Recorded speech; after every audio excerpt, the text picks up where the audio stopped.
Hello everyone. आज की इस टॉपिक में हम लोग बात करेंगे क्रिमिनल केसेस के स्टेजेस के बारे में। Stages of criminal cases. तो क्रिमिनल केस के स्टेजेस बहुत ही ब्रॉड होते हैं, लेकिन हम लोग एक शॉर्ट फॉर्म में समझेंगे। सबसे पहले क्रिमिनल केस में एफआईआर रजिस्टर होगी। एफआईआर रजिस्टर होने के बाद पुलिस इन्वेस्टिगेशन करेगी। इन्वेस्टिगेशन के बाद चार्जशीट सबमिट करती है।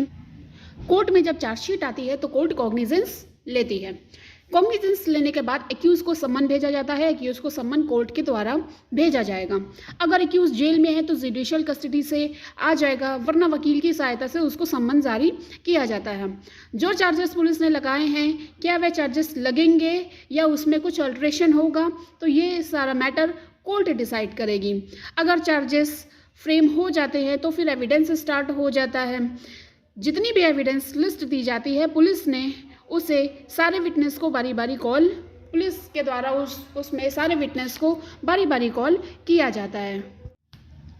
जितनी भी विटनेस लिस्ट कोर्ट में गिवन है, सारे विटनेस को कॉल करने के बाद सारे विटनेस का एग्जामिनेशन होता है, उनका क्रॉस एग्जामिनेशन होता है, उनसे क्वेश्चंस पूछे जाते हैं, एविडेंस कलेक्ट किया जाता है। और अगर एक बार एविडेंस कलेक्ट हो गया तो फिर उसके बाद एक्यूज की स्टेटमेंट होती है। फिर जिसने भी मर्डर किया है, जिसने भी क्राइम किया है, उससे पूछा जाता है, उसकी स्टेटमेंट होती है कोर्ट में। उससे पूछा जाता है कि आपने क्या किया है, क्या नहीं किया है। तो जो भी एक्यूज होगा वो यह बताएगा क्रिमिनल केस से रिलेटेड कि उसने क्या ही क्राइम किए हैं और कौन से क्राइम नहीं किए हैं, क्या उसने गुनाह किया है। ये सारा कोर्ट में डिक्लेरेशन क्लियर होगा।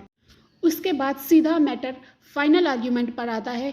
या तो एक्यूटल होता है और या ही कन्वर्जन होता है। तो ये बेसिकली हमारी एक शॉर्ट फॉर्म में क्रिमिनल केसेस की स्टेजेस थी।